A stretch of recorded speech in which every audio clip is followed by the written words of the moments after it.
What's up, everybody? Welcome to the Real Estate Library. I'm Nick Popolizio, and today we're talking about what stays with the house.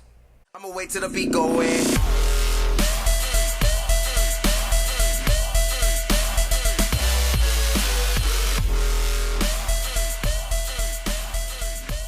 All right, guys, let's jump on in. So what comes with the house? Now, this is a great question, and it gets asked all the time. It can be very confusing, but since some recent updates to the purchase agreement, it's gotten a little bit more black and white than it used to be. Now, the purchase agreement states that anything that is physically attached to the property will stay with the property, and anything that is not physically attached, the seller has every right to take that with the property, and the buyer should not expect that. Now, one huge item that always gets confused is the range. If there's a range in the property, which is the oven stove combo, those typically scoot right into that little square cutout in the kitchen, and you can just scoot those out and take them with you.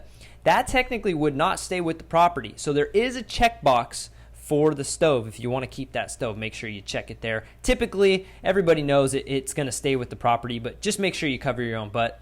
And there's two exclusions to this rule of if it's physically attached, it stays. The first exception is going to be any audio or video equipment would not stay with the property even if it's attached. So if you walked into a house and you saw a nice 60-inch flat screen mounted to the wall, I hate to kill your dreams, but that is not staying with the property. The seller has every right to take that, as well as the surround sound speakers and systems that are hooked up, hanging out of the ceiling. Those technically would not stay with the property either, unless you have a separate agreement where both buyer and seller agrees.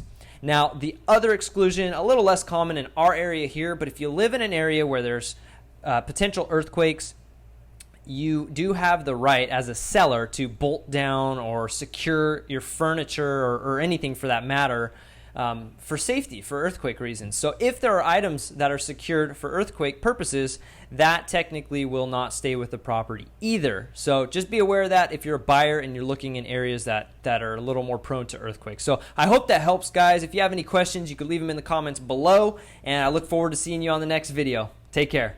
I'm gonna wait till the beat go in.